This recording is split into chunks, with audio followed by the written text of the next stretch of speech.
The untold story of unsold cars.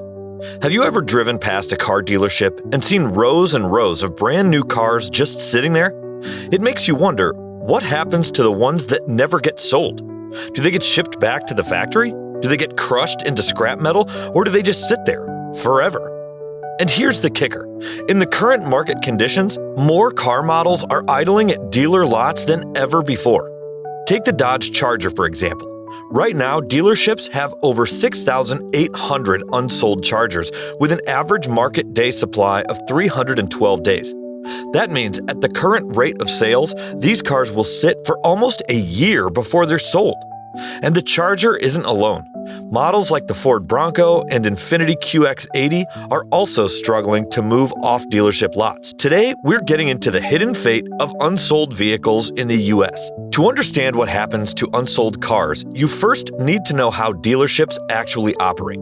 Contrary to what people believe, car dealerships don't own the cars outright. Instead, they finance them just like you and me. The dealership takes out a loan to stock their lot with new vehicles, paying the manufacturer up front. That means every single car sitting there is costing the dealership money in interest, insurance, and space. So, if a car sits too long without selling, it becomes a financial burden. Dealers don't have the luxury of just holding on to inventory indefinitely. They can't return the cars to the manufacturer.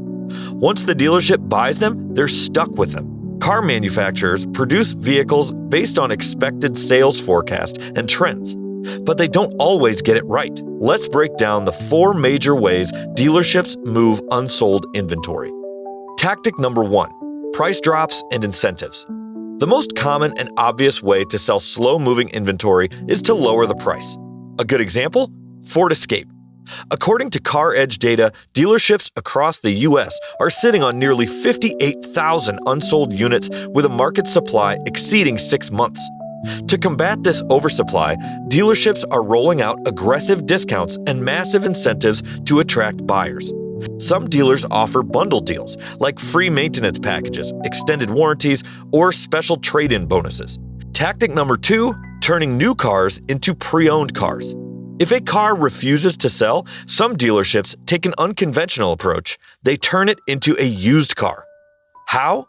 By putting it into their loaner fleet. Most dealerships offer loaner cars for customers who bring in their vehicles for service. After it's been driven by customers, it officially becomes a used car, even though it has barely any mileage.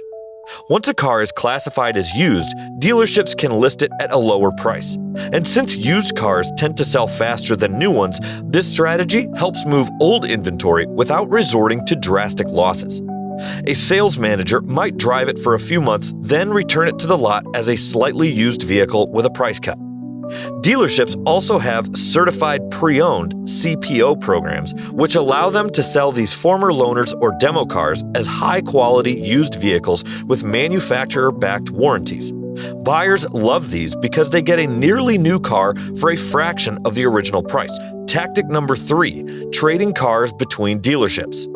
Car demand isn't the same everywhere. A convertible might sell quickly in Florida but sit untouched in Minnesota. That's why dealerships sometimes trade vehicles with one another. If a car isn't selling in one region, it might be worth more in another. A dealership in New York could trade a slow-selling luxury sedan to a dealership in California where demand is higher. This helps both dealers clear unwanted inventory while getting something in return. Trading between dealers is common for specialty models, specific trims, or colors that might not have been the right fit for a particular location. But what if a car still can't find a home? That's when it gets sent to auction, one of the last resort options. Tactic number 4: the auction option. Sending a car to auction is often the last resort for dealerships, but it's a huge industry that most car buyers never even hear about. These auctions happen daily, with thousands of cars being bought and sold between dealers. One more fate that unsold cars can meet, and it's probably the most shocking of them all. What about cars that never even reach dealerships?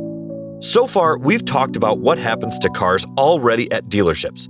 But what about cars that never even make it to the lot? Sometimes, manufacturers produce too many cars of a specific model only to realize demand isn't there. A perfect example, the recent oversupply of certain models of electric vehicles. Instead of flooding dealerships with these unwanted inventory, automakers take a different approach. Like 1. Storage facilities.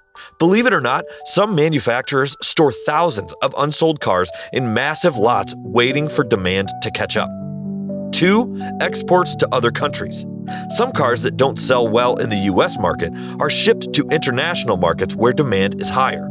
A car that's unpopular in the US might be a hot commodity in South America, Africa, or Asia. 3. Recycling and scrapping. In rare cases, manufacturers decide to destroy unsold cars. Why? Because selling them at extreme discounts would hurt the brand's value. Instead, they scrap the vehicles, salvage useful parts, and write off the loss.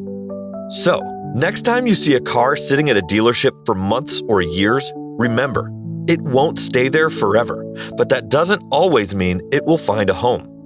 The bottom line, no matter how unpopular, expensive, or outdated, every car eventually sells, one way or another. If you enjoyed this video, don't forget to like, subscribe, and drop a comment below. What's the best car deal you've ever seen? Let's talk about it in the comments.